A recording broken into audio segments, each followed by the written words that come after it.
सो hey guys, स्वागत है आप सभी का मेरी इस न्यू वीडियो में। तो आज के इस वीडियो में मैं आपको हार्ट्रॉन में आने वाले काफ़ी सारे क्वेश्चंस जो बार बार क्वेश्चंस एग्ज़ाम में रिपीट होते हैं उनके बारे में बताऊंगी। तो आज हम कोई 3 या 5 क्वेश्चंस करेंगे। तो मैं आज एक आपको प्लेलिस्ट बनाकर दे दूंगी जिसमें कि मेरे जितने भी क्वेश्चंस प्रीवाईक्यूज़ हैं उनकी मैंने जो भी PDF समझाई हुई हैं तो उनकी एक प्लेलिस्ट आपको मिल जाएगी। तो आज मैं आपको 5 क्वेश्चंस के बारे में बताती हूँ जो एग्ज़ाम में हमेशा आते हैं, और जिन भी स्टूडेंट्स को हार्ट्रॉन के एग्ज़ाम क्रैक करना है तो उनको ये क्वेश्चंस ज़रूर करने चाहिए। मोस्टली इसमें CDA के कोर्सेज अवेलेबल हैं जिसमें कि हम टैली का, बेसिक का, इन क्वेश्चंस के बारे में डिस्कस करेंगे। So let's start. Explain the rates of GST। जो रेट्स आई हैं वो 22 सितंबर से रेगुलर हुई हैं, बट हमें पुरानी रेट्स का भी पता होना चाहिए क्योंकि क्वेश्चन में काफ़ी बार कंपैरिजन पूछा जाता है कि पुरानी रेट्स और न्यू रेट्स में क्या डिफरेंस है, न्यू रेट्स क्यों आई हैं। तो इसके बारे में ही हम डिस्कस करते हैं कि पुरानी रेट्स क्या होती हैं। 0% जो रेट है वो लगती है मिल्क, एग, सीरियल, खाद बीज। इट मीन्स कि हमें कुछ भी ऐसी कोई भी ज़रूरी चीज़ जो हम, जैसे नमक हो गया, दूध हो गया, ऐसी चीज़ें जो हमारी लिविंग को अर्न करने के लिए ज़रूरी होती हैं तो उन पे हमें 0% देना है। 5% पे है शुगर, स्पाइसेस, टी, पल्सेस, यानी कि कोई ऐसी चीज़ें जो हमारे खाने के लिए हैं बट वो कुछ अच्छे में है या फिर हम जिसको शौक से खाते हैं उनके लिए हम 5% का GST देंगे। 12% है जैसे कि जो फूड, पैक्ड फूड आइटम होगी या फिर जो प्रोसेस्ड फूड होगा, पिकल हो गया, ड्राई फ्रूट्स हो गए, फ्रूट जूसेस हो गए, उन पर 12% लगता था। 18% लगता है स्टेशनरी पे। गाइस पहले स्टेशनरी पे 12% लगता था, उसके बाद 18 किया गया, लेकिन अब की जो 22 सितंबर को जो रेगुलर रेट्स होंगी उनमें 0% रेट है वो स्टेशनरी का कर दिया गया है। तो अब जो रेट हमें देना पड़ेगा वो हमें 0% देना होता है, यानी कि उस पर स्टेशनरी पे कोई भी टैक्स नहीं होता। बट पहले जो रेट था उसमें हमें 18% ही याद करना पड़ेगा कि स्टेशनरी पे, मोबाइल फ़ोन्स, कंप्यूटर्स, ये जो मोबाइल फ़ोन और कंप्यूटर होते ये भी इलेक्ट्रॉनिक्स में ही है, बट ये एजुकेशनल आइटम्स है इसलिए इस पर 18% लगता है। आगे कॉस्मेटिक्स और परफ्यूम्स पे भी 18% लगता था। 28% लगता है लग्जरी आइटम्स और एयर कंडीशनर्स, यानी कि किसी भी तरह की इलेक्ट्रॉनिक गुड्स हो गई या फिर लग्जरी कार्स हो गई, कोई सिन गुड्स हो गई, उन पर सभी पे 28% लगता था, जिनको भी अब हटा दिया गया है, उनको 18% पे और 40% की फ्लैट रेट पे कर दिया गया है। ठीक है। So next, name any 5 input and output devices. हमें किसी भी 5 इनपुट और आउटपुट डिवाइसेस को बताना है। ये क्वेश्चन अक्सर एग्जाम में पूछा जाता है, नॉर्मल सा क्वेश्चन है, बहुत ही ज़्यादा बेसिक का क्वेश्चन है ये। इनपुट डिवाइसेस क्या होते हैं? इनपुट डिवाइसेस एक ऐसे हार्डवेयर कंपोनेंट्स होते हैं जिनमें एक यूज़र, यानी कि जो उस कंप्यूटर को यूज़ करता है, वो अपना डाटा या कोई इंस्ट्रक्शन को उसके अंदर इनपुट करता है, यानी कि कमांड कंप्यूटर में देता है। ठीक है। तो ऐसे कौन से सोर्सेज होंगे या ऐसे कौन से डिवाइसेस होंगे जिससे कि जो यूज़र होगा वो अपनी कमांड कंप्यूटर में डालेगा, तो उन डिवाइसेस के ऊपर ही हम डिस्कस करते हैं। सबसे पहला है कीबोर्ड। कीबोर्ड क्या होता है सभी को पता है, एक ऐसा प्राइमरी इनपुट डिवाइस, यानी कि सबसे फर्स्टली यूज़ किया जाने वाला इनपुट डिवाइस होता है जिसमें कि हम अपने टेक्स्ट को टाइप कर सकते हैं, हम अपने नंबर्स लिख सकते हैं, अपनी कमांड्स दे सकते हैं, तो उसको हम कीबोर्ड बोलते हैं। माउस क्या होता है? माउस एक ऐसा हमारे कर्सर को कंट्रोल करने वाला डिवाइस होता है जिससे कि हमें किसी भी चीज़ को, किसी भी एलिमेंट को हमें अगर सिलेक्ट करना है, ठीक है, उस पर क्लिक करना है तो हम उस पर कर सकते हैं, तो वो माउस होता है। स्कैनर होता है, हमें किसी भी अपनी इमेज को, हमारे डॉक्यूमेंट्स को, अगर हम डिजिटली अपने डॉक्यूमेंट को स्कैन करके अपने डिवाइस में रखना चाहते हैं या अपने कंप्यूटर में रखना चाहते हैं तो उसको हम स्कैनर बोलते हैं। माइक्रोफोन्स होते हैं जो हमारी वॉइस को रिकॉर्ड करते हैं। वेब कैम होते हैं जो हमारी इमेजेस को क्लिक करते हैं या वीडियोज़ को कैप्चर करते हैं, फॉर एग्जाम्पल कैमराज हो गई। आउटपुट डिवाइसेस ऐसे डिवाइसेस होते हैं जिसमें कि हमें डाटा जो प्रोसेस्ड किया हुआ होता है वो हमें बाहर मिलता है, जिससे कि हमें रिजल्ट मिलता है। जैसे कि इनपुट डिवाइसेस में तो यूज़र अपना कमांड अपनी किसी भी डिवाइस के थ्रू या फिर किसी भी सोर्स के थ्रू कंप्यूटर में डालता है, ठीक है, तो वो तो इनपुट हो गया। लेकिन जब हम उस डाटा को प्रोसेस्ड कर लेते हैं, क्योंकि हमें तो उसमें रिजल्ट भी चाहिए, तो जो रिजल्ट मिलता है हमें कौन से रिसोर्सेज से मिलता है, तो वो मिलता है हमें आउटपुट डिवाइसेस से। जैसे कि मॉनिटर हो गया जिसमें कि हमें अपने टेक्स्ट, इमेजेस, वीडियोस ये सब दिखता है। प्रिंटर्स हो गए जो कि हमारे डॉक्यूमेंट्स की प्रिंट निकालने में हमारी हेल्प करता है। हेडफोन्स हो गए या स्पीकर्स हो गए जिसमें हम अपनी वॉइस इंसर्ट करते हैं बट वो वॉइस है वो बाहर जाती है, ठीक है। प्रोजेक्टर्स क्या होते हैं? जो लार्ज स्केल इमेजेस या फिर वीडियोज़, यानी कि हम अगर मान लो कोई मूवीज़ वगैरह देखने जाते हैं तो प्रोजेक्टर के थ्रू ही हम मूवीज़ को देखते हैं ना, तो वो प्रोजेक्टर्स हो गए। प्लॉटर्स क्या होते हैं? जिसमें कि हम अपनी कॉपीज़ को, ब्लूप्रिंट्स को ड्राइंग के थ्रू अपना प्रिंट निकाल देते हैं, यानी कि एक तरह से हमें उस पर प्रिंट करना, अपने प्लॉट करना, अपने डिज़ाइंस को, चाहे हम वुड पे प्रिंट कर रहे हैं चाहे हम अपने क्लॉथ पे प्रिंट कर रहे हैं, यानी कि हमें अपने डिज़ाइंस को उस पर प्लॉट करना है तो उसको हम प्लॉटर्स बोलते हैं, ठीक है। तो ये है हमारा second question. Then come on the third question. देखो ऐसे भी पूछा जाता है कि थर्ड जनरेशन क्या है, पर्टिकुलरली कोई जनरेशन का क्वेश्चन पूछ लिया जाएगा आपसे, जैसे कि सेकंड जनरेशन, थर्ड जनरेशन। तो सिंपल सी बात है, अगर थर्ड जनरेशन पूछेगा तो हमें यही बताना है कि सेकंड जनरेशन से ही अच्छी होती है। ऐसे ही फोर्थ जनरेशन पूछेगा तो हमें बताना है कि थर्ड जनरेशन से अच्छी होती है। ठीक है, तो explain the third generation of computer, third generation के बारे में बताइए और how it is different from the another generation. ये अनदर जनरेशन यानी कि किसी और जनरेशन से कैसे अलग होती है, ये पूछा हुआ है। तो फर्स्टली हमें पता होना चाहिए कि थर्ड जनरेशन कब आई थी। ये आई थी 1965 से 1971, ठीक है, जिसका नाम है इंटीग्रेटेड सर्किट्स। इसमें जैसे कि हमारी सेकंड जनरेशन थी जिसमें कि ट्रांजिस्टर्स लगे होते थे, कैपेसिटर्स लगे होते थे, इसमें ऐसा कुछ भी नहीं होता।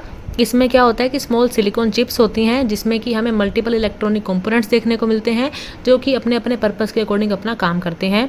अगर हम कंपैरिजन करें फर्स्ट और सेकंड जनरेशन से तो इसमें हमें कम टाइम लगता है, हम इसको जल्दी यूज़ कर सकते हैं, इसमें हमें कोई ज़्यादा बिजली की खपत नहीं देनी पड़ती थी और ये साइज़ में भी स्मॉल होती थी एज़ कम्पेयर टू सेकंड और फर्स्ट जनरेशन, इसलिए थर्ड जनरेशन बनी थी।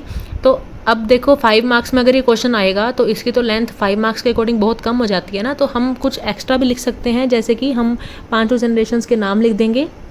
Name of generations of computer मैंने यहाँ पे लिखा है, जैसे कि टोटल 5 जनरेशन्स बनी हैं। फर्स्ट जनरेशन 1940 से शुरू हुई थी, 1956 तक चली थी, जिसको हम वैक्यूम ट्यूब्स कहते हैं। 1956 से 1963 तक ट्रांजिस्टर्स आए थे। फिर 2 साल के गैप के बाद 1965 से 1971 तक इंटीग्रेटेड सर्किट्स, जिसके बारे में हमने अभी डिस्कस किया।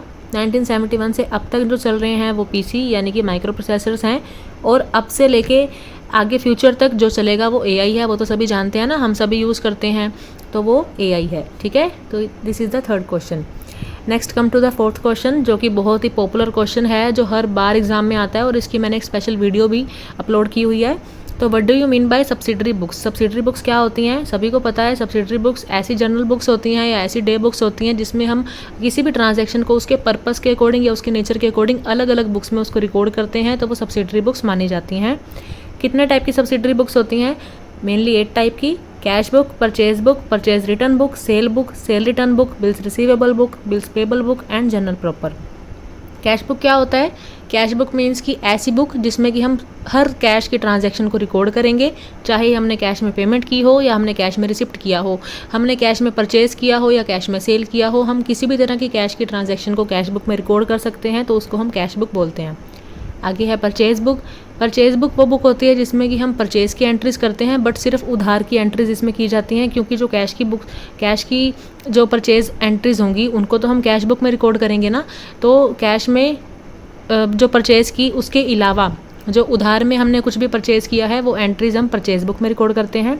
जो भी हमने परचेज़ किया उसमें से मान लो कुछ हमने डिफेक्टिव परचेज़ कर लिया या फिर हमें कुछ लगा कि हमें वो सही नहीं लग रहा जो हमने ख़रीदा है, तो हम उसको वापस कर सकते हैं। जो भी रिटर्निंग की गुड्स होती हैं वो परचेज़ रिटर्न में जाती हैं। इसके बाद सेल बुक, यानी कि हमने अगर कुछ भी सेल किया है लेकिन वो उधार में सेल किया गया है तो वो सेल बुक में जाएगा। अब हमने अगर किसी को सेल किया, उसको हमारी गुड्स पसंद नहीं आई या फिर उसको कुछ डिफेक्टिव लगा तो उसने हमें गुड्स वापस कर दी, तो जो गुड्स रिटर्न होकर हमारे पास आई हैं वो सेल्स रिटर्न में जाएंगी। बिल्स रिसीवेबल, मैंने आपको पहले भी बताया था, ये बिल्स रिसीवेबल मीन्स कि हमने अगर किसी को कोई माल बेचा तो हम उसको बिल देंगे। अब उस बिल पे उसने साइन करने हैं, जब तक उसने हमें पेमेंट नहीं दी तो हम उस बिल को अपने पास रख लेते हैं कि जब आपके पास पैसे आएंगे आप हमें पैसे दो और वो बिल हमसे ले जाओ। ठीक है, तो वो बिल क्या होगा? बिल्स रिसीवेबल होगा, क्योंकि उस बिल पे हमें पैसे मिलेंगे, तो बिल्स रिसीवेबल हुआ। बिल्स पेबल मीन्स कि अब ये कंडीशन हो गई उल्टी, जिसमें कि हम माल खरीद रहे हैं किसी से, अगर हम माल खरीदेंगे तो हमें पेमेंट करनी पड़ेगी, तो उस बिल पे हमें साइन करने पड़ेंगे, तो वो बिल हमारे लिए बिल्स पेबल है क्योंकि हमें उस बिल पे पैसे देने हैं।